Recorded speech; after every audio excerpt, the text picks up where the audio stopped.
चार बहुओं की सास, एक माँ की मन की स्थिति। टीना, मीनू और रितु चारों की शादी एक ही घर में हुई है। चारों बहुएं एक ही साथ घर में रहती हैं। चारों की सास सुशीला जी बहुत ही समझदार और शांत स्वभाव की महिला हैं। लेकिन अपने चारों बेटों की शादी के बाद सुशीला का सिर्फ एक ही काम रह गया है कि चारों बहुओं का प्यार कैसे बढ़ाया जाए। एक दिन सुशीला के घर उसकी बहन आई है। सुशीला की बहन, सुशीला तू तो बहुत खुशकिस्मत है कि तेरी चारों बहुएं तो बहुत सुंदर हैं और तेरा बहुत ख्याल भी रखती हैं। तुझे तो घर के काम की चिंता ही नहीं रहती होगी। सुशीला, अरे कहाँ दीदी, मुझे तो हर समय यही चिंता रहती है कि कहीं इन चारों में लड़ाई न हो जाए। जब भी मुझे लगता है कि इन चारों में बहस होने वाली है तो मैं बात को संभाल लेती हूँ। सुशीला की बहन, ये बात तो सच है सुशीला। दुनिया सोचती है कि बहू आ जाने से घर में खुशियाँ आ जाती है, लेकिन ये भी सच है कि घर में बहुएं आ जाने से सास की जिम्मेदारी भी बढ़ जाती है। हर समय यही सोचते रहो कि कहीं लड़ाई न हो जाए। ये दोनों बात कर ही रही थी, तभी अचानक रोमा और मीनू की लड़ने की आवाज़ आई। रोमा, मैंने एक बार पोछा लगा दिया तो मैं दोबारा नहीं लगाऊंगी। मीनू, दोबारा पोछा तो तुझे लगाना ही पड़ेगा। रोमा, तुमने इतना गंदा पोछा लगाया है, लग ही नहीं रहा है कि घर की सफाई हुई है। बहुओं में इस तरह से लड़ाई देखकर सुशीला की बहन घबरा गई और सुशीला को समझाने लगी, तेरी बहुएं काम कम और लड़ती ज़्यादा हैं। सुशीला, तुझे इनकी लड़ाई बंद करने के लिए कोई न कोई रास्ता निकालना ही होगा। ये कहकर सुशीला की बहन वहाँ से चली गई। अब सुशीला दिन रात यही सोचती रहती कि इन बहुओं को आपस में प्यार कैसे बढ़ाया जाए। सुशीला ने अपनी सारी बहुओं को इकट्ठा किया और कहा, सुशीला, तुम चारों लोग दिन भर आपस में लड़ती रहती हो, इससे ना घर तो चल सकता और ना जिंदगी। इसलिए आज तुम सब ये बता दो कि क्या चाहती हो। रोमा, माँ जी, आप हमें अलग अलग घर दे दो। सुशीला, मेरे पास इतना पैसा नहीं है कि मैं तुम्हें चारों को अलग अलग घर बनवा कर दे दूँ। मीनू, माँ जी, ये घर भी तो बहुत बड़ा है, आप इस पर 4 मंजिला बनवा दो और हम चारों को दे दो। सुशीला, मैंने अपने चारों बेटों को बहुत ही प्यार से पाला है, इसलिए मैं नहीं चाहती कि तुम लोगों की वजह से मेरा घर टूट जाए। मेरे चारों बेटे अलग अलग रहेंगे तो मेरा क्या होगा और मैं तुम चारों में से किसके पास रहूंगी। सुशीला, ये बातें सुनकर चारों बहुएं चुप हो गईं। चारों में से कोई भी सुशीला को अपने साथ नहीं रखना चाहती थी। सुशीला ने अपनी बहुओं को एकटक देखा और कहा, तुम चारों को मैंने अपने बेटे भी दे दिए और अपना घर भी दे दूं, लेकिन तुम में से कोई भी मुझे अपने साथ नहीं रखना चाहता।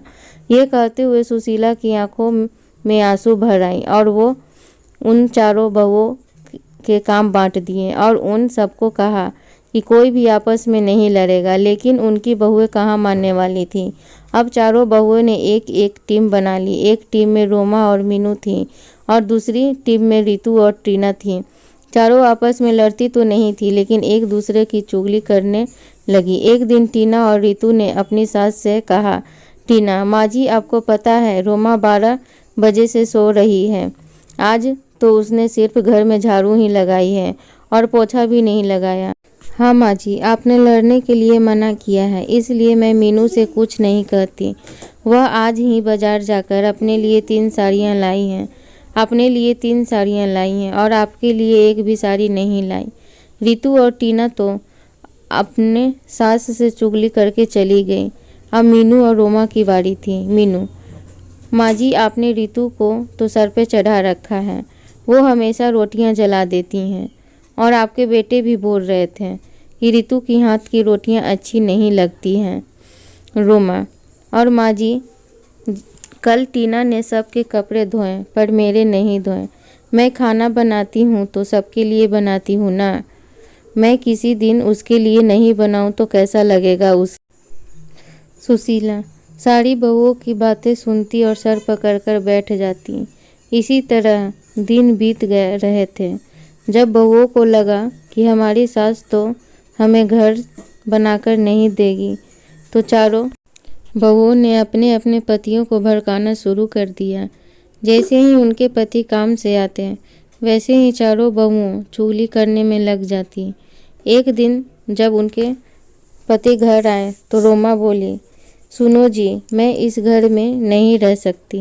मैं सारा दिन घर का काम करती हूँ और फिर भी आपकी माँ और आपकी भाभियों की ताना सुनती रहती हूँ।